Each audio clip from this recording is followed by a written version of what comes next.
Alright, so something I kind of want to talk about is one thing I've learned which has saved me. I don't even know how much time and money especially is it really pays to keep inventory on hand in your shop of things you use pretty regularly. Let me show you what we're talking about here. This is stuff I ordered to replace a bunch of stuff that I used when I was working last week to get the big tractor running for hay season this year. Anyway, so what we got here, we got some battery cable lugs. I got some smaller ones for some 4-gauge cable, which is what I'm going to start using for like alternator leads and everything. And then there's some larger ones for battery cable. Let's see, we got some fuel line and we got some hose clamps here. And, you know, this is something where I'm not going to say having the things you need supplies-wise just sitting on a shelf ready to go at any given time is like the main secret to success, but I will say pretty much every single disaster of a shop, be it a welding shop or otherwise I've been to, they pretty much all have one thing in common, which is they are perpetually out of everything. Hey, you know, where's rods in this diameter? Oh, we don't use those, just turn that down a lot. Hey, this grinding wheel's not looking so good. You got more of these, right? No, just make it last as long as possible. That kind of thing. And especially, I guess the financial side of this is fairly easy to explain, especially with some of these little parts over here. So I ran out of battery cable lugs last week, and I went to the local auto parts store in town, one of the big chains, and these things individually cost, I want to say $2.19 or $2.79 a piece or something.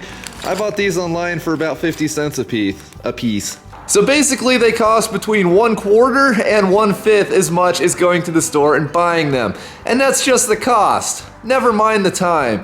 That auto parts store, as the crow flies, if I had to guess, I'd say 6 or 7 miles from here.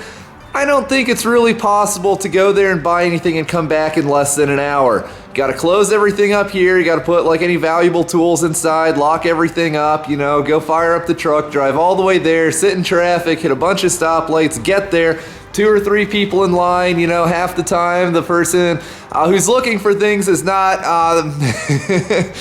they're probably not going to go much further than that store. Let me put this in a somewhat gentle way. I got actually pretty lucky with the battery cable lugs. That guy was really helpful. But, you know, then you gotta actually find the stuff, buy it, and do all that stuff in reverse and then open everything up again here. I don't think it's possible to do in less than an hour. And if you do that once a day, that's 20 working hours per month if you work 5 days a week. Just gone. What can you do in 20 man hours? Hopefully a lot. And it's just gone. Never mind the fact that these things, like I said, they cost 1/5 as much if I buy them online and keep them in stock. And it goes for other things too, like these hose clamps. These are the nice American-made ones. I think I got these for like 30 cents a piece or 35 cents a piece. I don't even know what those cost locally in fuel line. Same thing here, good American-made stuff, and it was like $1 a foot. It's probably $2 or $3 for the cheap stuff at the auto parts store in town. And welding rods, let's see these 50-pound containers. I still got 3 of them here, and this is after 2-3 years of commercial welding. I bought an entire skid of these for, again, I don't remember exactly, but it was seriously like 1/4 as much as buying these at the local welding supplier. Grinding wheels are another big example. Yes, some of these are left over from the multitude of shill vids I've made over the last like 5 years, but even the ones that I bought, you gotta realize the good ones are like $6, $8, $10 a piece if you buy them locally. You can buy very good ones online for like $3, maybe $4 a piece if you're willing to buy them 10 at a time. You're probably starting to see a trend here. Typically, you can get better stuff online for a fraction as much as you can buy it for locally. Or worst case scenario, you can get better stuff for the same as the cheap stuff locally. Then you just have it on hand, it's ready to go. And this is one thing that, you know, I'm thankful for pretty much every time when I'm out here working on stuff. I'm like, oh, you know, I just got this thing on the shelf here. It's ready to use. I don't have to drive into town. This saves me like a solid hour just today. Makes you a lot more productive and makes you money. The other thing is, this is something you can kind of like work your way into, especially if you're one of the younger viewers who's going to be starting their own shop or their own mobile welding company or anything along those lines. There's a lot of, you know, inventory, for lack of a better term, here that I've been saving up over a matter of years. But when you get started, you know, it is kind of rewarding if you spend, you know, $40 on that 10-pack of really good grinding wheels online, then you don't have to buy them for a while, and you still have more money left in your pocket than if you bought them locally for $8 or $9 a piece. It feels pretty good. Now, really the only reason why people don't do this, from what I've learned, is they're just not really disciplined enough. They would rather, you know, go through things day by day, paying 2 to 5 times as much for stuff locally, and spending all that time because that means, you know, they really need that, you know, that $40. Most, you know, when I was getting going, I remember being pretty broke, and I still managed to do this. I'm really hitting on the grinding wheels because I think that was the first thing that I really made an effort to keep mass amounts of. But most people who will not do this do so because they're just not disciplined with money, and that $40 that they'd be taking and using to buy their first inventory of grinding wheels, well, they have to go drink that away this weekend or take it to the casino and so on and so forth, various other things that are much more important. The other thing is, especially if you want to go into business for yourself, starting small with things like this is a really good warm-up for when you're dealing with much larger amounts of inventory and having a lot of money come and go through your company. When I was doing mobile welding work, I think the average month for me was probably somewhere between $7,000 and $9,000 per month on my company credit card. Does it sound like a lot?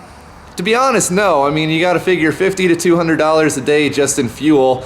And for the type of construction work I was often doing, it's not really possible to go to the steel yard and leave without spending at a minimum $300-400. But most of the time, probably like $500 to $1,800 at a time. And it wasn't really that bad. You know, I got paid back for this stuff on a daily to a weekly basis, so it's pretty manageable.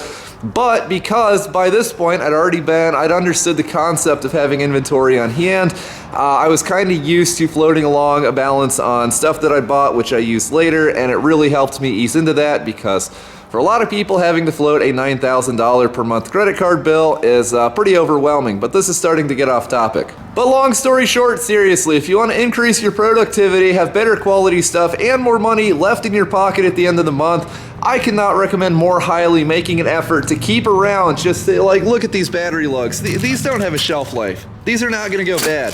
You know, if I don't use these, my grandkids will find them 80 years from now, and they'll be ready to rock and roll still. You know, you just keep this stuff around. It saves you time. It saves you a lot of money. So if you average that over everything that you do it with over a period of years, and there's really no reason why one shouldn't get in this habit if they're really going to be doing any volume of any type of skilled tradesman-like work. So I don't know, just kind of a rambly video, but I don't think anyone consciously explained this to me. I kind of had to figure it out, and I wish that someone would have. So for especially the younger viewers, now you know the importance of having inventory and stuff around. And I mean, it's kind of obvious when you can buy stuff for like a fifth as much as locally, but again, hopefully this puts you on that path sooner, because I feel like this is something which has really worked to help me over the years. Anyway, just a random video. Thanks for watching. Have fun. Stay safe. Cheers.